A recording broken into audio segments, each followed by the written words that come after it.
네, 또 6.13 지방선거에서 여당의 압승으로 소득주도 성장 그리고 경제 민주화라는 정부 정책 기조가 힘을 받을 것이라는 전망이 많습니다. 김상조 공정거래위원장이 지방선거 바로 다음 날인 어제였죠. 경쟁 촉진을 감주함과 동시에 대기업의 그 비핵심 계열사 지분을 팔라며 압박의 강도를 높이고 있습니다. 이와 관련해 역시 취재기자와 자세한 이야기 나눠보겠습니다. 박기환 기자 나와 있습니다. 박 기자. 네. 김상조 위원장이 어제 취임 1주년 간담회를 좀 열었는데 재벌개혁에 다시 한번 좀 고삐를 죄겠다 이런 의지를 밝혔어요. 네, 맞습니다. 김상조 위원장은 대기업 총수일가에게 핵심 계열사 주식을 제외하고 비핵심 계열사의 계열사 지분을 매각하라고 주문을 했는데요. 네. 대기업 집단에 속하는 IT 솔루션과 광고, 물류 계열사 등 구체적인 업종까지 언급을 했습니다. 예. 이들 계열사들은 이전부터 재벌 총수의 일감 몰아주기 핵심으로 지적이 되어 왔던 건데요. 지난 10대 그룹 간담회에서도 비슷한 발언을 한 적이 있었지만 어제는 그 수위를 높여서 고치지 않으면 언젠가 공정위 조사 대상이 될 수 있다고 경고까지 날렸습니다. 이야기 한번 들어보시죠.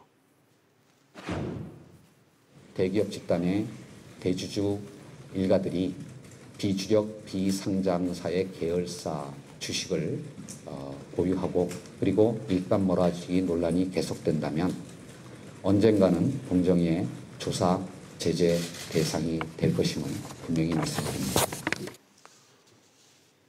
방금 위원장이 언급한 그 대기업 비상장 계열사들 구체적으로 어떤 회사들이 해당됩니까? 네, 뭐 구체적으로는 언급한 것 중엔 네, 대표적으로는 삼성의 SDS가 있고요. 뭐 현대그룹에는 현대오토에버 그리고 이노전이 있습니다.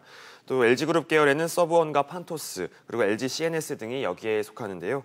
대부분 내부 거래 비중이 높고 총수일가의 지분율이 높은 기업들입니다.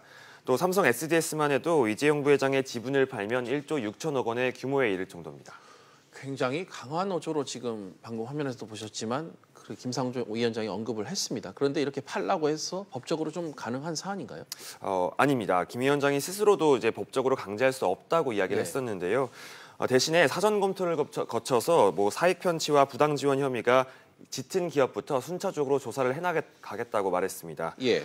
그렇기 때문에 지방선거 압승 이후 커진 자신감에서 나온 발언이라는 해석이 많은데요.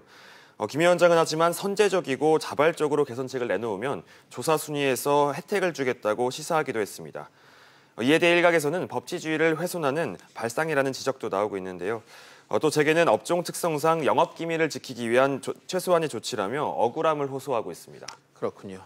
뭐 지난 1년 동안 일정 부분 성과도 있었던 것 같은데 앞으로 다음 1년, 앞으로가 더 중요하겠죠. 김 위원장의 개혁 추진 방향도 함께 언급을 했다는데 어떤 언급을 했습니까? 네, 그렇습니다. 김 위원장은 일단 뭐 성과에 대해서 좀 보자면요. 김 위원장 스스로 1년간의 성과에 대해서 과거로 회귀하지 않는 비가역적인 변화가 시작됐다며 지난 1년을 자평했습니다. 예.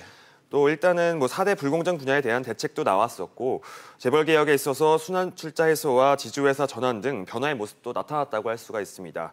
하지만 공정위 본연의 역할에서 할 수 있는 시장 경쟁 촉진에 대해서는 스스로도 상대적으로 소홀했다고 이야기를 했는데요. 김 위원장은 이에 따른 앞으로의 계획을 내놨습니다.